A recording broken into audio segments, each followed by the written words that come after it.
Let's bring in Charles Edel on this. He's a senior fellow and visiting scholar at the United States Study Centre, joining us from Sydney. Charles, what do you think the implications are going to be between the United States and China? Obviously, this relationship is now very fragile. How is this going to impact it longer term? Well, it depends how the Chinese respond to this, because while this is a dramatic and certainly a provocative move, this move in and of itself is not really out of line with other measures that the American administration has taken, and it fits a pattern of the U.S. taking increasingly assertive and public steps against China.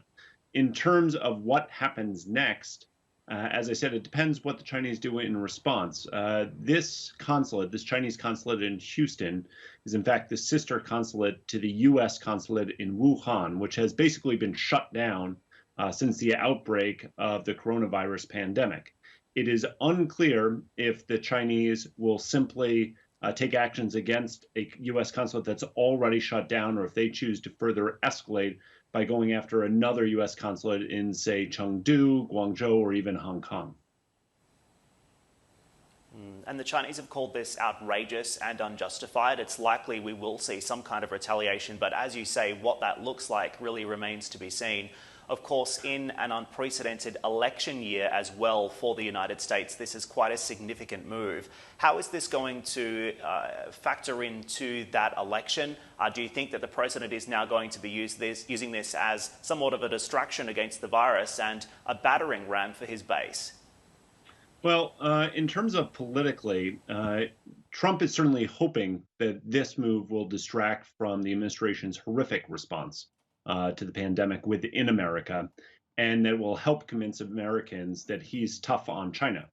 Now, the Trump administration has presided over the largest shift in U.S. policy towards China in 4 decades.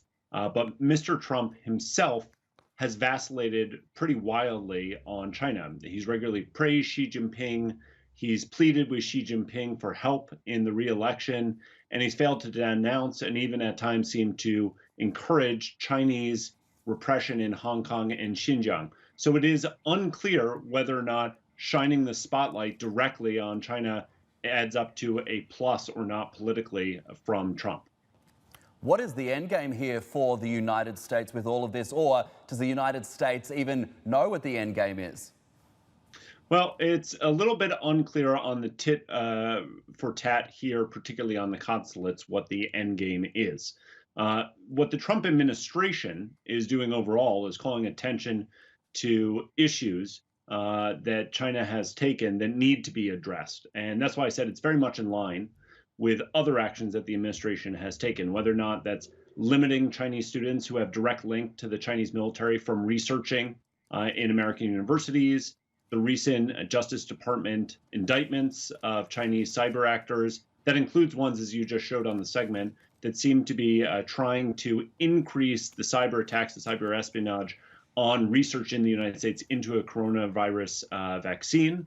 It's also in line with the increasingly vocal criticism of China's response to the pandemic, their crackdown on Hong Kong, and the ongoing genocide in Xinjiang.